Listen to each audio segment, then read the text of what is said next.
Recording progress, so that should be okay. Now just have to remember to do the right thing at the end of the shiur. Can your father-in-law hear me, Mickey? 1 second, I have to change. All right. But we are going to begin, so I'm going to share screen. And here we are, 43. Excellent. Good. Okay. So we continue this week with Donna Grazia and the other enterprise of hers, which was the Ancona boycott. You will remember what happened, of course, the boycott on Ancona, revenge for the burning of the Marranos in Ancona 24, burned at the stake. There's a boycott on the port of Ancona. Now, in order to understand the halachic ramifications, we need to do a little study of what we call takanot hakahal. Now, a takana, as you know, is something that the rabbis usually do to improve life. Now, from a rabbinical perspective, improving life means that you protect biblical prohibitions. In other words, we're going to make sure that we don't commit dreadful sins. Hillel, for example, made a takana called pruzbul, namely that because the seventh year, the Shnat HaShmitah, requires us to cancel and forgive all of our debts. This dampened the desire of lenders to lend money, because if you lend money to somebody, Shemitah comes along, and then the debt is cancelled, then you'll lose all of your money. So you won't lend. Now, if you don't lend, that means that the borrowers are going to be in a lot of trouble because they will be hit hardest. So Hillel came along and said, Prosbul, we are going to find a way of allowing you to circumvent, la'akof, to work your way around this prohibition on collecting your debts. You can collect your debts. You do it by passing over your debts to the Bet Din, and the Bet Din will then appoint the lender as an agent. The debt will be collected, and the lenders will not lose any money at all. That's a takana. Rabbeinu Gershom Maor HaGolah made a takana that Jews in Ashkenaz should not marry more than one wife. Why did he do that? To improve life, because one possibility is that there were many persecutions. So rather than having five agunot, you'd only have one. Rabbi Yaakov Enden famously said, so it's not to insult the Christians and make them hate us more badly than they do. When the Christians would see a Jew with 5 wives and 20 children, they would be very angry, naturally, because the Jews are immoral as well as being too greedy. So at least we will have only one wife, and therefore we will be spared some of that Christian hatred. Not that it helped that much, but these are takanot. But these are takanot by the rabbis to either protect us from breaking biblical commandments or to make our lives more comfortable. There is such a thing as takanot hakahal. In other words, these are not rabbis making takanot, creating legislation for Jewish communities all over the world. These are particular Jewish communities making legislation for the community. For example, the lay leaders in Zurich get together and say, we shouldn't spend too much money on weddings. We shouldn't be showing that we Jews are too wealthy by having very large wedding parties, but we should be much more modest. That's a takanat hakahal. But mainly the takanot hakahal were there to make sure that the community looked after itself and ran itself in an efficient way. So it was mainly the takanot by the representatives of the kahal, the kehillah, the kahal, and they would get together and they would enact all sorts of rules and regulations. So these are the takanot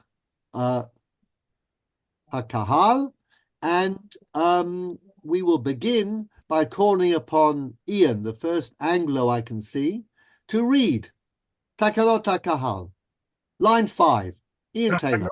Takanot HaKahal is the term for legislation enacted by a local Jewish community in contradistinction to the Takanot and Gzerot enacted by halachic authorities. Now, Gzeirah, difference between the Takana and Gzeirah is general, that the Takana is there to make life better in a positive way, okay? It gives us an advantage. We won't break a biblical law, as in the case of Prusbul, and we will be more admired by the non-Jews, as in the case of Rabbeinu Gershom and monogamy. But Gzeirot are usually negative in the sense that they say you cannot do things. For example, in order to keep Shabbat 100%, we will enclose all sorts of areas in order to prevent you getting close to the Isur. Muktzeh is a famous one. Or will make all sorts of female relatives forbidden so that you don't get to actually have a relationship with a female who is biblically forbidden to you. But we're not talking about these takanot and gzerot, because our takanot are the kahal. It includes secular trade practices. The source for this legislation is in the Tosefta and Talmud. So we have a famous Tosefta, and it's briefly reported in the Gemara. Kofina b'nei ha'ir zeh et zeh. Okay, would you like to have a crack at that, Avi? Okay. Line 9. Yep. Kofin b'nei ha'ir zeh et zeh livnot lahem beit hakneset v'liknot lahem sefer Torah u'neviim. Now, what does the word kofin mean? We force. We force. In other words, b'nei ha'ir, the b'nei ha'ir will force each other, the community, to buy a shul, build a shul, pay money, to buy a sefer Torah and neviim. Urushayin b'nei ha'ir. Rishayim b'nei ha'ir lahatnot al ha'sha'arim v'al ha'midot v'al What are the sha'arim and the midot? The sha'arim are Sha'arim is the course. The sha'arim is the market, market the value. market value of wheat and of wine. Okay, that's the sha'ar. How much Jews should charge each other for wheat and for wine, for the staples, okay? Market control. Val hamidot, and the midot are the measurements, the weights and the measurements. Okay, in those days, we didn't have a meter in Paris. We didn't have exact scientifically regulated weights and measures. So we needed to agree. Al schar poalin, Avi, a few more lines. On the wages of the workers. And how much you pay for work. Rishayim lasot kitzatan. Kitzatan. Jean, what does lasot kitzatan mean? Do you know? Yes, Jean? I'm here. Okay. What Kitzatan means the limits. About what limits? Okay. So working limits, hours, okay. working hours. No. Schar poalin we've done. The working hours we've done. Lasot kitzatan, a kitzah, is a rule or regulation. And what does lasot mean? To enact? To enact. Where do you get from lasot, to enact? Or to... It could be, I guess, but it's not. To make... The word lasot, actually, Jean, is like get me'useh. Oh. In other words, the B'nai Ha'ir can compel or can force their rules and their regulations. Now, la'asot is actually used in the Aramaic form. It should have a samach. And if you had a samach in la'asot, what Hebrew word does it look like? How do you say massage in Hebrew? Sui. Sui. So you're putting pressure. And get museh is a get when you put pressure on a husband to give a get, and you're not allowed to do that. Correct, Jean? Correct. Okay. So now we understand what this phrase la'asot kitzatan means, and the B'nai Ha'ir have the power to enforce their regulations. And if the Jews do not cooperate with what their representatives on the town council say, they can be punished. D'accord. Rushain b'nei ha'ir lomar. רשאים בני העיר לומר כל מי שירא אצל Sheyare. מלכות יהא נותן כך וכך וכל מי Okay, what does that mean? What is yar'e etzel malchut? To be too close to the Goyish Oh, no, it administrator. means if I show your property to a government Oh. tax collector, No. a moiser, as we'd say in the old country, okay? A moiser, somebody who says, you know what non-Jewish tax collectors, Chaim Yankel, the rich Jew, is hiding property from you. Laharot etzel malchut. And this was a big problem in Jewish communities, okay? You could use your muscle to get other Jews, business competitors, into trouble. V'chol mi she. תראה פרתו בין הכרמים יהא נותן כך וכך. That's easy. In other words, if your animals go and you guzzle from other people's plantations or vineyards, there's a fixed fine. Urisha'in רשאים la'asot, לעשות קיצתם, same thing. meaning, and they can enforce their regulations. Okay, isui. They can enforce kitzatan, the regulations, which is also something which is muktzeh. It is fixed. Okay, it's a rule. Okay, Rushain. Let's have a look. Jean, would you like to read? Rushain nachtomin. Rushain nachamarin lomar. לא, הנachtomin לפני החמרים. Line 12. Oui. Oh, Rushain nachtomim לעשות רגיעה ביניהם. Now, who is a nachtom? Nachtom is menuisier, comment on dit ça? Who work with wood. No, a nachtom No, is nachtom is a baker. a Baker. An a ofer. baker. A baker, okay. I don't know whether that's a boulanger, but it's a baker. Yes, Now, they can make a rigia. What do you think a rigia is? What's a rigia? Comfortable arrangement? Act. Rigia is they can say, we're going to work so many hours. And then we're going to take a break, because baking bread was a very, very time-consuming occupation, and people wanted bread at all hours. In fact, in American constitutional law, one of the most famous cases of substantive due process, are there any American constitutional lawyers here, was a case involving a 40-hour week for bakers in New York. But anyhow, they can make rules about when they are not going to be working. Then Rishayin Jo HaChamarim. La Chamarim, donc les conducteurs d'âne, donc people who have... Exactly, people who are leading mule trains, donkeys, okay? Animals of transportation. Lomar. Lomar kol mi shetamut chamoro na'amit lo chamor acher. This is the first insurance scheme. All right, the collective donkey insurance. Drivers get together and they say, okay, you know what? We'll all pay so much every month. And if one of our company has an accident and the donkey dies, there'll be a fund to compensate him for the loss of the donkey. And he'll be able to continue in business. Okay?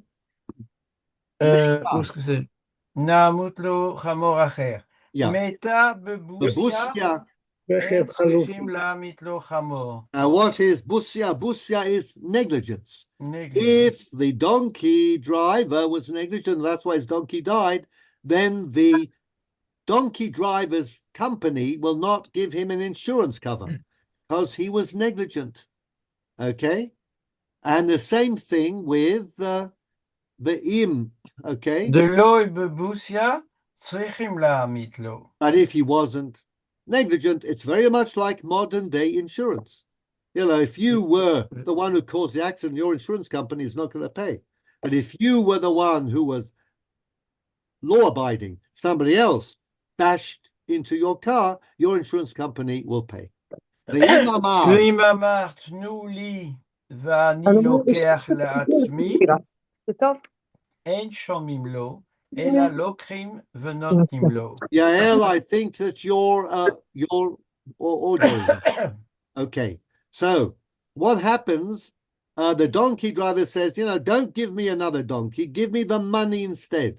Do we trust him? No, we don't. אין He's שומעים going לו. to use it for something else. So he doesn't. All he can get is a donkey. Rishain hasapanim. הספנים, Who are the sapanim? les marins, those who Les are marins. boats. Okay, sure. The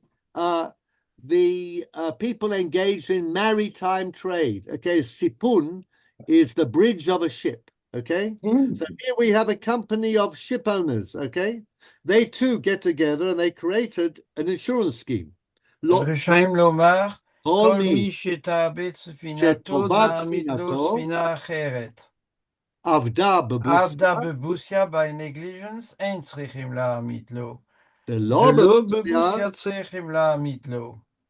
ואם ואם הפלים. הפליג למקום שאין בני אדם מפליגים, אין צריכים להעמיד לו. Donc if you sail Exactly. to areas where normally we don't sail.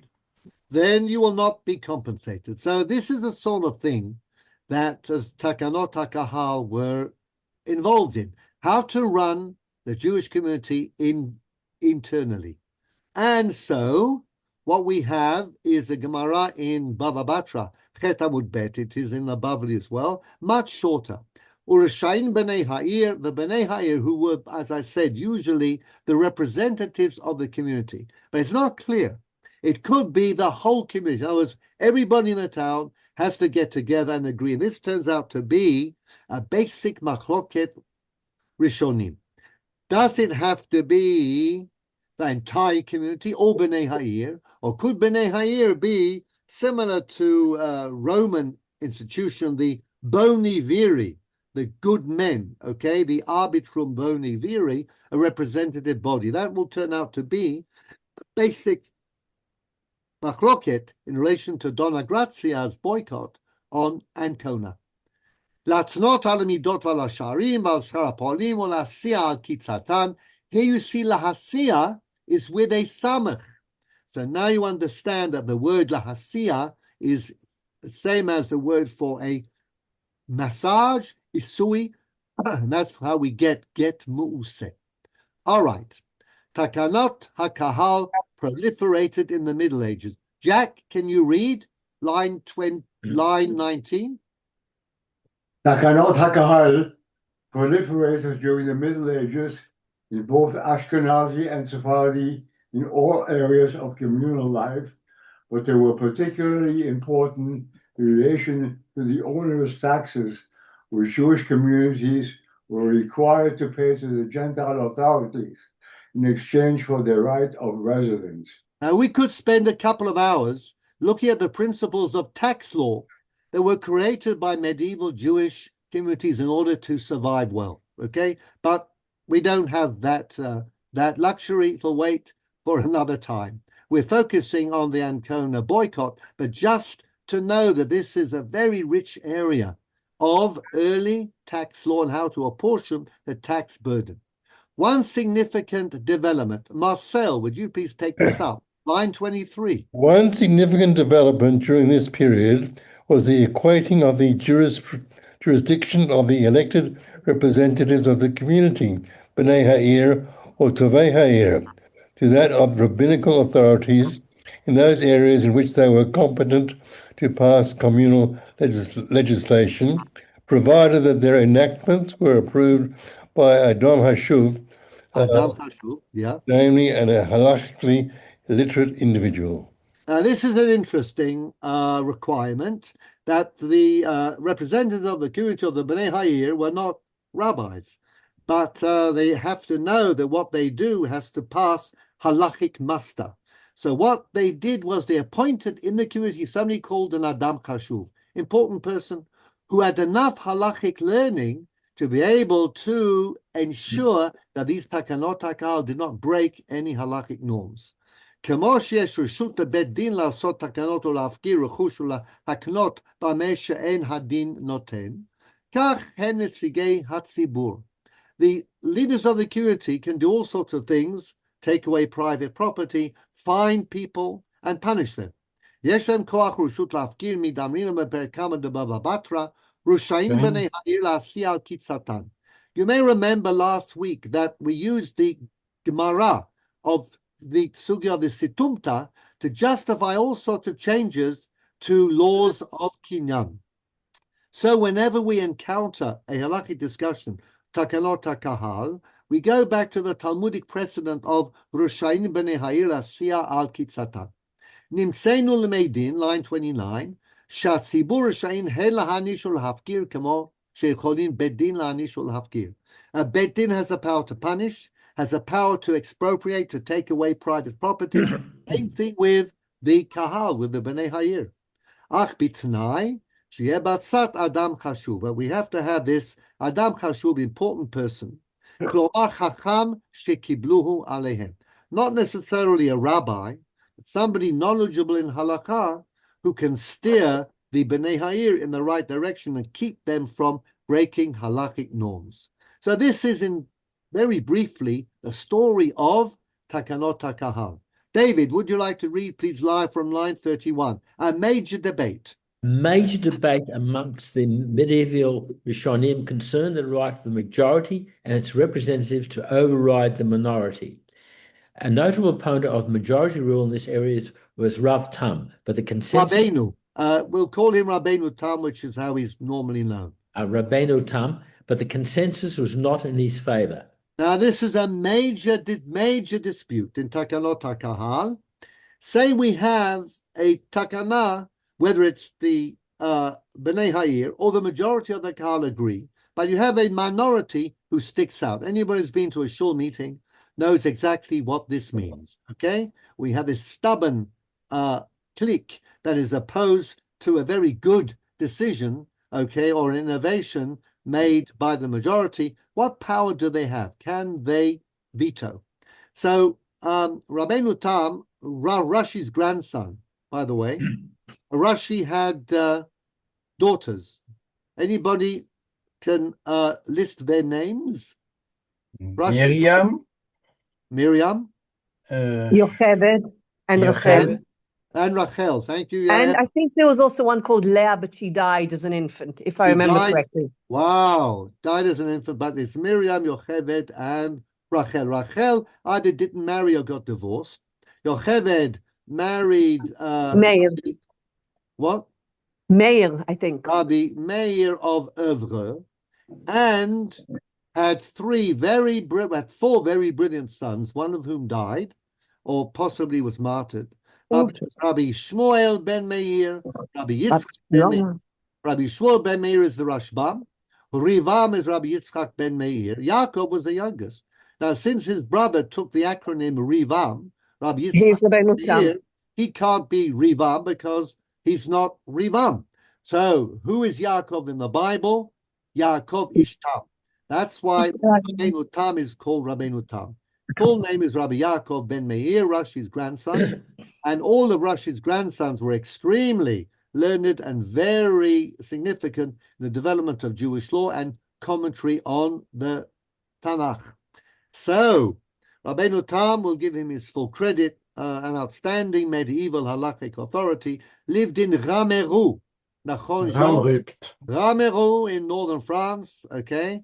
And what does he say? Okay, he says that no, you cannot force the minority to agree. Now remember Donna Grazia, a boycott on the port of Ancona. Majority of Turkish rabbis whose salary was paid by her anyhow, not that they were in any way biased, okay, all went with the boycott. But a minority of Jews in the area didn't want to. They disagreed. So what are we going to do now from a halakhic perspective? And in those days, people took their rabbis seriously. And the questions, as we'll see, was addressed to the great rabbis of the time in terms of whether the minority would be allowed to avoid joining the boycott. And once, of course, you have a boycott that's wrapped, it's not going to succeed. So this was a very important issue. ולמי בעיה בדבר שצריך לעשות שג וגדר לתורה, אלא אפילו בדבר הרשות כגון מס ושאר תקנות שמתקנים הקהל עצמן, אין היחיד יכול לבטל להוציא עצמו מתקנתם, דתניא. רשאים בני העיר להתנות על המידות ועל השערים, ועל שכר הפועלים ולהסיע על קיצתם. Sefer Kolbo, which is an anonymous Spanish halachic work from the 14th century, says that in actual fact, we do not accept Rabbeinu Tam, that the minority has a right not to be bound by the majority, but everybody has to follow the majority opinion in matters which are purely secular, nothing to do with protecting the Torah, but whether it's taxation or any other communal piece of legislation. And of course, the Ancona boycott, when it was announced in Constantinople, was a piece of Takanot HaKahal. Now, the minority didn't want to be bound by it for reasons we will discover when we read the Tshuva. But who is going to win out in terms of the halachic debate? Now, before we get into that and we read the Tshuva of Mahari Lev, Rabbi Yosef Ibn Lev, who we talked about, okay, the rabbi appointed by Dona Grazia in Constantinople, two interesting reflections halachically on the question of Takanot HaKahal. The Khatam Sofer, brilliant, wonderfully rich, somewhat controversial halachic authority, whose influence is with us to this day, okay, and who there's a lot to say about in terms of his rich output. The Khatam Sofer, as he's called, okay, wrote a leading responsum on this question. And he has an interesting approach, which I will explain to you. Uvalav hachinami, kvar nehige b'chol gilot halalu lemeizal bataruba. Khatam Sofer, and he's writing at a time when the Takanot HaKahal were still normative and there was a lot of solidarity, and you didn't break ranks, otherwise you'd be put into cherem. Ki ve'im namtina shiaskimu kulam lo nigmar shum inyan. Back to the shul meeting. If we wait for everybody to agree in a Jewish community, we'll never get anything done. Correct? Correct. Everybody has a view, and everybody loves to argue and to take a different position. Khatam Sofer, Rabbi Moshe Sofer, says, look, if we're going to let them, we're going to go for an absolute consensus, we'll never get anywhere. V'yeh hashkatat haklal, and will just fall apart. The communities will not be able to run properly. Umehai ta'ama nireli, the gav l'Rabbeinu Tam l'svira leide einam yocholim nasi al kitzatam. Now, Khatam Sofer wants to explain how we can adopt a majority rule principle, notwithstanding Rabbeinu Tam's resistance. Ela kishiskimu kulam mitchila mikol makom hainu midina. Khatam Sofer says Rabbeinu Tam's opinion is in terms of theoretical law. In other words, in terms of a halakhic discussion, in principle, we would need everybody to agree. Aval modehu miminhaga taharov kofim hayachid. But he agrees there's a minhag to the effect that the majority can bind the minority. La'asot kemo shehem omrim. Vehen heina divrei harama שכתב בשולחן ערוך חושן משפט סימן ב' וזה לשונו. וכן נוהגין. Khatam Sofer fixes on the word nohagin. And we learned about the power of minhag last week. This is dinei mamonot, property, money matters. Minhag is supreme. B'chol makom shetovei ha'ir be'iran kebet din gadol v'cholei. We learned also that the Tovei Ha'ir, the representative of the community, have the same powers, and they need to be, by the way, as squeaky clean as the members of the Sanhedrin. Even though there are those who argue, Khatam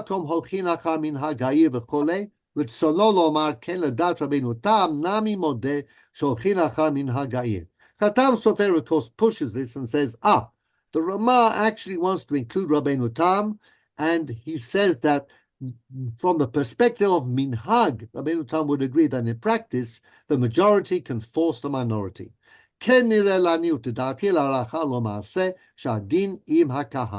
without going into the actual case there, it's an interesting way of dealing with the machloket between Rabbeinu Tam and the other Rishonim. Next, Bernie, would you like to read, please, if you can unmute from line 13? Finally, it's worth mentioning.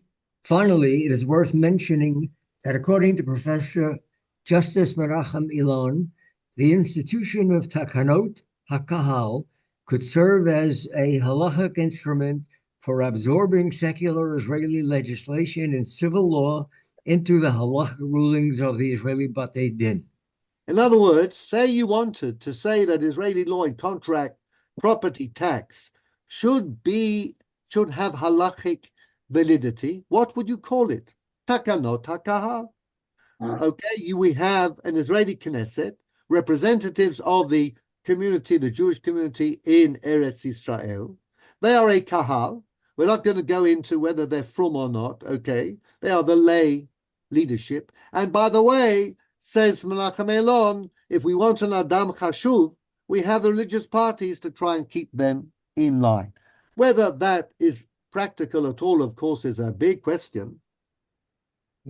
In terms of theory, it's something to reflect on. Can we, in fact, regard Israeli secular legislation in civil law, not in religious law, of course, as takanot HaKahal, and therefore they should be binding even in rabbinical courts? Now, all of that is nice and general, and now we're going to have a look at the tshuva of the Ma'ari Ben Lev, and we're now into the Ancona boycott. Let's see how he starts. Da'aga belev ish yishachena la'acherim. Now, what does that mean? There's a pasuk in Mishlei that says, Mishlei 12:25, Da'aga belev ish yishachena. If a man is worried, then his heart bows down. You get depressed. Things are on your mind. You're not your normal, ebullient, cheerful, chipper self. Then the pasuk continues, V'davar tov yisamchena. But when something good happens to you, then your heart becomes happy and you're bouncy, cheerful, and as chirpy as ever. But the Gemara in Masechet Yoma changes it a bit and changes the shin for a sin. Da'aga belev ish yisachena. Psychotherapists amongst us. If you have something on your mind, share it. Siach, talk about it. Perhaps we are presaging Freud. The best thing to do with something that's pressing and making you very concerned or perhaps depressed, go and talk it through with someone. You will feel better, okay? So I leave you to discuss the pasuk in Mishlei chapter 12, again, verse 25. The Gemara in Yoma is Ein Hey Amud Aleph, okay? And Mari Ben Lev, sorry, the Mabit. I got this a little bit wrong. It is the Mabit. Mari Ben Lev writes a tshuva, but this is the Mabit. Moshe Ben Yosef Titrani. Now, Moshe Ben Yosef Titrani, whose dates are 1500 to 1580, that's easy. He was born to, again, a refugee from Spain, rabbinical family from Spain. He was raised in Adrianople, and at the age of 18, he went to Tzfat, okay? And there he became the favorite pupil of Rabbi Yaakov Beirav. Rabbi Yaakov Beirav, who initiated smicha in Tzfat in the 16th century, whose enterprise we're going to talk about next week in Yirtzeh Hashem, okay? Why it happened, what happened, and why it didn't succeed eventually.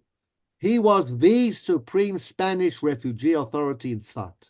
And the Mabit, Moshe Ben Yosef Trani, was his favorite pupil, Talmid Muvhak, joined Mari Beirav's Bet Din at 25, and he basically received smicha from Beirav, real smicha, together with Rabbi Yosef Karo. They both sat on the Tzfat Bet Din. Was quite an incredible Bet Din. And after Rabbi Yosef Karo's death, the Mabit served as the Av Bet Din. He has over 800 shuvot, and he wrote a famous book called Kirat Sefer on the Rambam. But he begins by saying, I want to share. It's really making me very sad. I'm depressed. Terrible things are happening. Lahagdil habechi v'hatzar.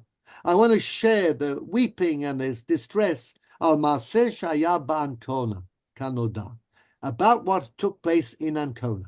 Umisham yatzu le'eretz Pizarro v'kiblam hadukas adonei haaretz b'seve panim yafot. Now, those who fled Ancona in the wake of the Inquisition, they were warmly welcomed by the Duke of Pizarro, or the Duke of Urbino, whose port was called Pesaro. Ancona, as we know, was a very successful port, but it was in the Papal States. And Pesaro is some kilometers north of Ancona. Kiragam to'alto krova sheyistakru shama kol hasocharim asher hayu mistakrim ba'Ancona. Now, the Jews who fled Ancona were warmly received in Pesaro, and the Duke, of course, was always interested in Jewish money, medicine or money. So the Jews said, if you make us feel at home, allow us to practice our Judaism openly, we will encourage all Jewish merchants to use Pesaro and not Ancona. וגם הם לעשות טובת הנאה לאדון הארץ, אשר הקדים להם טובה, וראו לעשות הסכמה על כך שלחו שלוחים לתורגמה. Now, the Pesaro Jews sent the emissaries to Turkey, לקהילות הגדולות אשר בעיירות הגדולות ישראל, שהסכימו גם הם על ככה, לבל ילך שום סוחר לאנקונה, אלא לפיזארו. So from now on, we are going to deal with Pesaro as our port of entry from the east and not Ancona. הראשונים לכל דבר שבקדושה היו קהילות הקדושות אשר בסלוניקי, וחכמיהם Yinserain Sureim Vienatraim. Okay, the communities of Thessalonica, which God should protect. שהסכימו על כל סוחר שהיה רגיל ללכת לאנקונה, שילך מכאן והלאה לפיסארו. This is what we talked about. Everybody's now going to go to Pesaro, not to Ancona. והטילו תנאי בהסכמה כפי מה שנכתב אליי. And Mabit is in Tzfat. He says that there was a haskama, an agreement amongst the communities, takanat hakahal, for every Jewish merchant to go to Pesaro, not to Ancona, because of the terrible bloodshed and the burning of the Moranos and the ransacking of Jewish property, as we'll see in the next Tuvah, if we can get to it this evening. Okay? Im yaskimu imahem kilot Constantina, Andrianopoli, Ubrusa, but on condition that three other big communities join Salonika, namely Constantinople, Adrianopoli in the Balkans, and Barusa, which is in northern Turkey. Okay.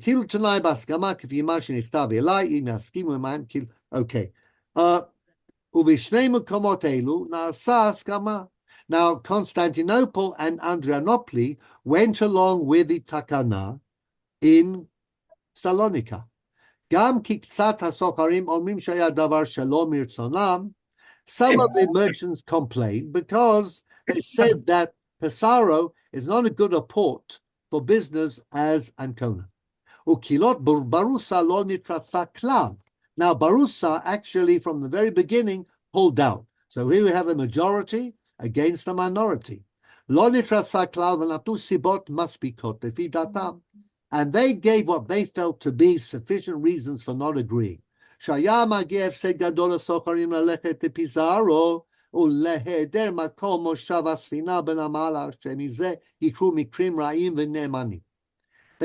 the port in Pesaro isn't sufficiently well equipped to take our vessels, and we've had some damage done to our ships because of the inadequacies of the jetties in Pesaro.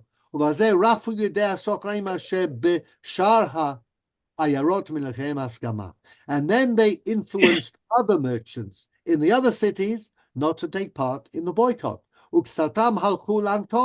So now they're going back to Ancona, but many have already gone to Pesaro. But because of the lack of facilities in the port of Pesaro, and the fact it was new on the scene and not as well established as Ancona, there were losses. And now the boycott is broken, and so we have a problem. Now we get to Donna Grazia. V'chirot hagiveret hamufursemet v'chol hamalchuyot. What does that mean? And when the lady, whose fame has spread right through all the kingdoms, saw kilonit kaima haskama, that the takana or the haskama had not been carried out, and Jewish merchants were still using Ancona, Chazra lo-sif yada shenit dichtov. She then wrote a second time. By the way, what biblical reference? Which pasuk in Tanakh is the Mabit referring to? Who wrote a second letter to get her will done in Tanakh? Mordechai. Esther, okay, katva Mordechai. shenit. Remember, Esther wrote a second time. לחכמי העיירות הגדולות שיחזרו ויחמלו על העניים האומללים אשר נשארו בפיסרו. Now Mabit says there's another aspect. The Jews who moved to Pesaro and were warmly welcomed and could practice Judaism, they intimated to the Duke that they would bring Jewish trade to Pesaro. But now the Jewish trade, which was meant to have come to Pesaro, is slowly, it's going and leaking back to Ancona. So now the Jews of Pesaro are in a pickle. And now the Duke is going to get a little miffed, or perhaps more. Now the Jews of Pesara are in a shameful position because they promised what they didn't deliver. And perhaps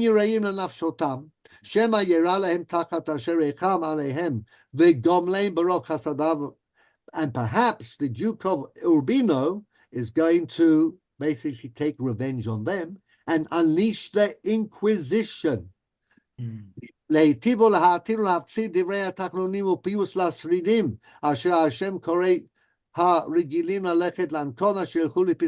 now the Jews of Pisaro are crying out and saying, make the Jewish merchants leave Ancona and come to Pisaro. Now, of course, this comes with financial compensation. The Duke is going to jack up, improve the port. Nobody's ships are going to be damaged anymore by the bad jetties. That's a pasuk in Tinim about those snakes who listen to the snake charmer. He's calling them snakes, the ones who have broken the haskama, broken the takala takahal. They are resuming trade through Ancona, and they won't listen to what the rabbis and what the leaders of the communities are saying, and they're persisting going to Ancona for their own profit. They prefer profits to human lives. Now, this is a very sharp accusation.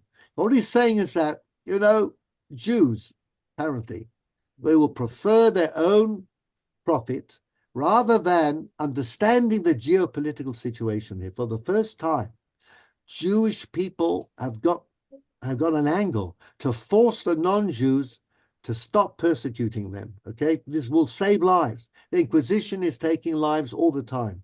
We will force them to stop. They will know that if they burn Jews, they will suffer, and the Pope will suffer. Above all, because his port Ancona is a source of tremendous profit and income. But do the Jewish merchants understand that? Or are they just looking at, well, we're going to lose our profits. Our margin will become minimal if we go to Pesara, or they think. And the Jews of Pesara also now need to be thought about. They say, actually, you know what? It's not going to be so dangerous. The Duke of Pesaro is going to be nice, and he'll understand that, we cannot enforce this boycott. Of course, he will not. So what's more important, your profit or saving Jewish lives?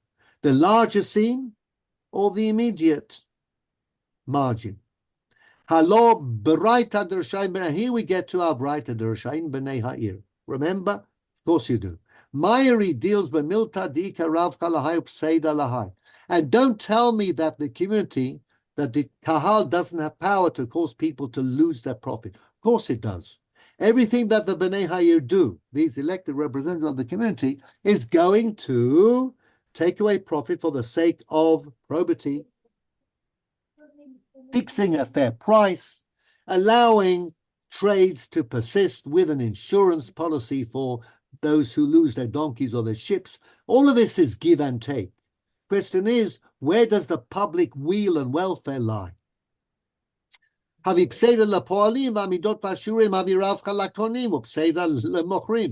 fix weights and measures, the buyers profit, if you like, and the sellers lose. But everybody wants to do the right thing, and we said Rishain b'nei ha'ir.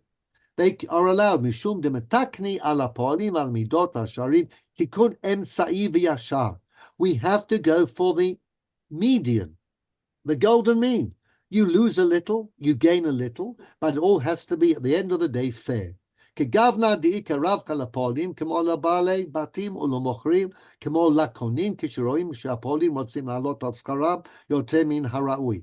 And what these regulations do is they prevent people taking an advantage. The workers cannot overcharge, and the employers and the sellers cannot cheat, okay? אגב, דממילא אפשר דמתי פסד לפועלים או לבעלי חנויות ולא כשפסד מה שאינם מרוויחים יותר מדי, כיוון שנעשה בצדק. We're all after the same thing. Justice, righteousness. יכולים גם כן להכריח את מוכרי הפירות שימכרו הפירות שיש להם עתה למכור על מידות והשערים שתקנו בני העיר. And we can enforce people to restrict their profits, okay, for the sake of probity and fairness. And institutionally speaking, the majority has the right to do so. ואם כן יכולים להסכים גם כן שלא יוכלו להוציא הפירות חוץ למדינה ושלא ימכרו לנוכרים ושימכרו בתוך זמן כך. המוחים כתבו, now, those who don't want to comply with a boycott, they say, there's no real danger. שכבר ידעו כסדוני הארץ שעשו הם השתדלות נמרץ כדי שיסכימו עמם סוחרי הטורקיה, לא עלה בידם ודוכס הישר, שופט כל הארץ לא יעשה משפטו מוקל וידיל אותם לקו זכות. They say that the Duke will be nice, he'll understand the Jews cannot force each other to comply, okay? He'll say, I'm going to forgive you, your promises you don't have to keep, I'm going to be nice, I will not bring the Inquisition here to Pesara. As we say in French, a boba maisa. וכן כתב הרמב"ם ז"ל פרק א' מהלכות רוצח, וכן הרואה את חברו תובע. You are obliged to save your fellow Jew. His welfare in life comes first. You got to save him.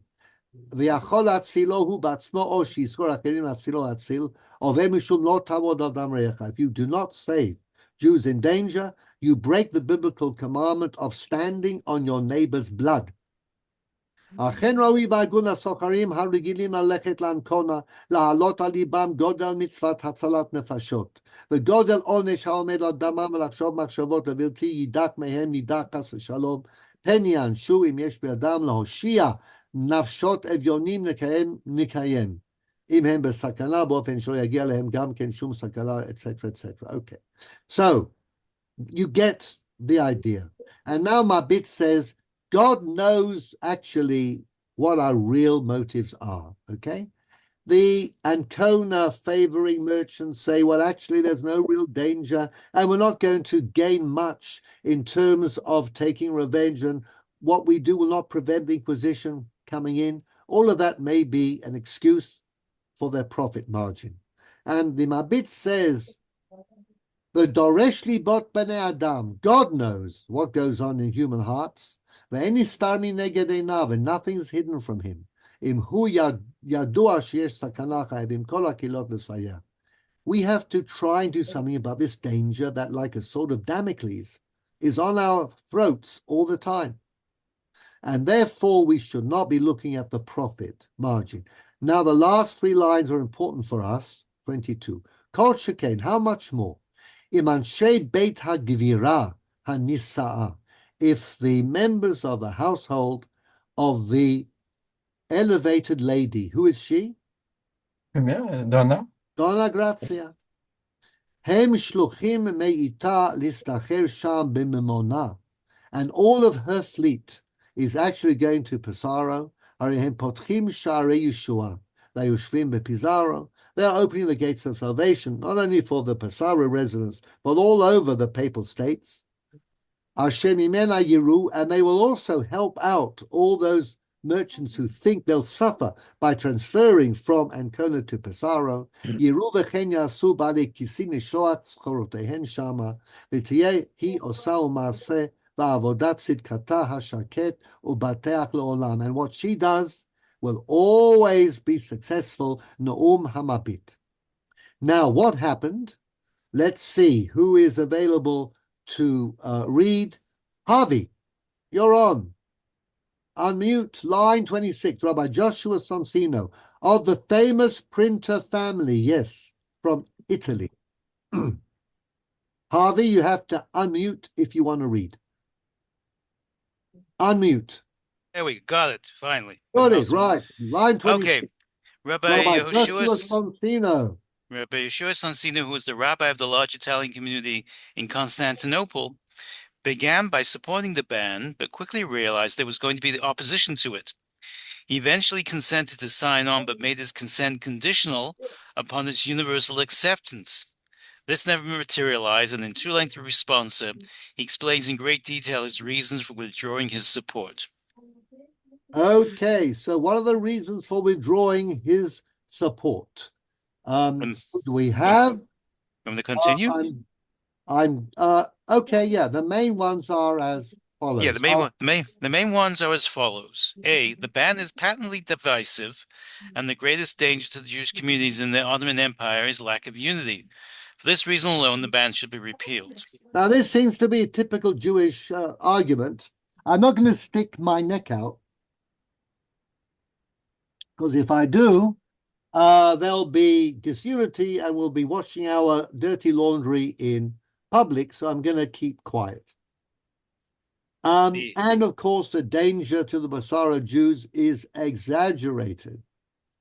Okay, so Ian, would you give us a little bit of this, please? 34, the danger to Basara Jews is just want to say quickly, we had always in Rehovot a discussion, do we have a Rav, do we not have a Rav in our shul? And they said it will be too divisive, we won't have the Rav.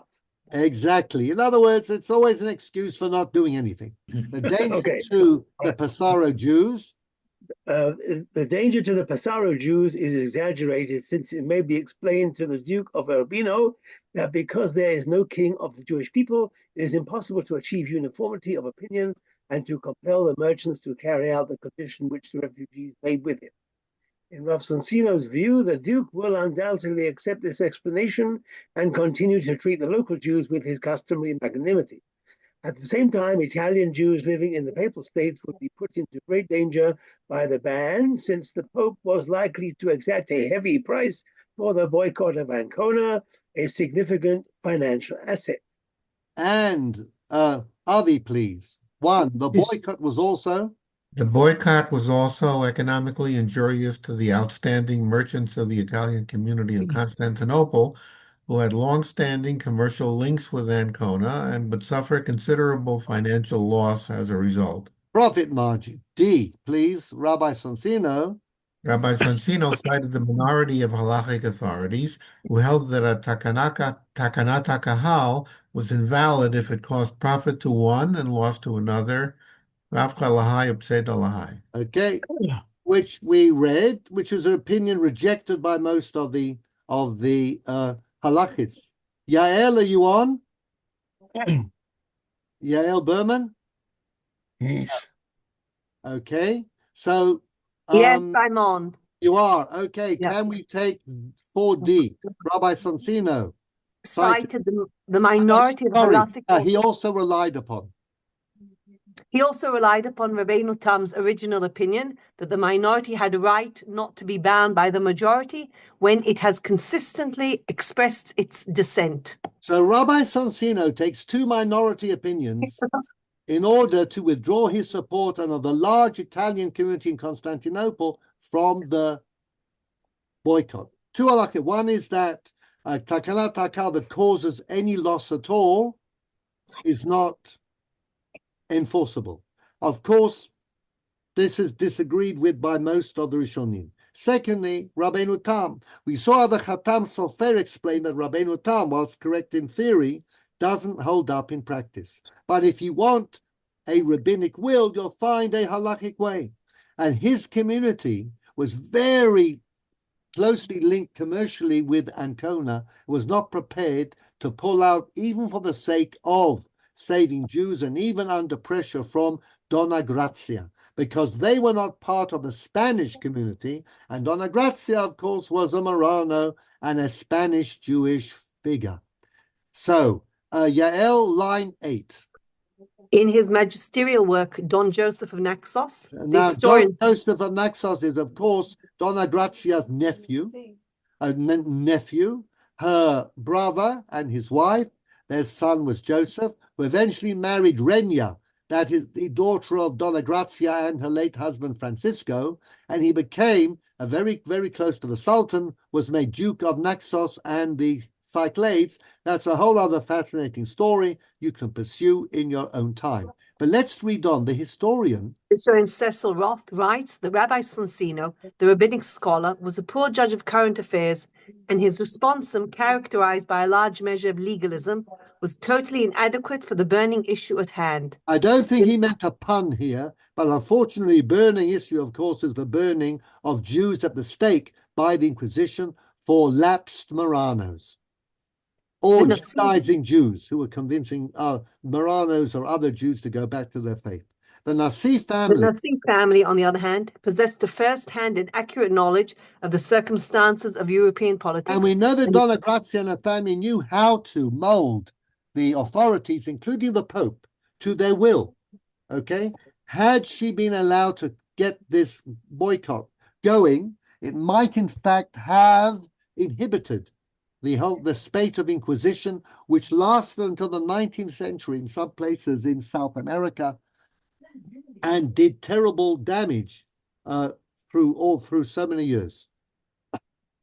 Yael? And the mentality of its politicians. The position it espoused was both economically feasible and morally sound. It ought to have prevailed. That's the opinion of Cecil Roth, who wrote an amazingly magisterial work on Don Joseph, and also wrote a book on Dona Grazia. Okay? So this is the Ancona boycott. Halachic texts do indeed talk history, and I think we've run out of time. I just wanted to draw your attention to a tshuva by Mahari ben Lev. This is the one I meant when I referred to Joseph ibn Lev. And it's actually a story again about Ancona, but it is who's liable, money to whom. And because we don't have time, I'm not going to go into it, but I do want to read just the bold lines. Uchvia nishma elu tzadikim asher nisrafu al kedushat Hashem b'Ancona. Rabbi Ben Lev mentions those who were burned by this at the stake. Al kiddush Hashem in Ancona. היה רשות להם מהאפיפיור שקיים וכתב בספר וחתם בחותמו. The Pope had actually, the previous Pope, Paul III, before Carafa, the Cardinal, became Paul IV, had actually written and signed a document telling the Jews of Ancona, the Marranos, who were Catholics in the Iberian Peninsula, Spain and Portugal, they had a written document that in Ancona they could revert to their Judaism. He wrote, and it was sealed by the papal seal, that they could revert to their Judaism in Ancona.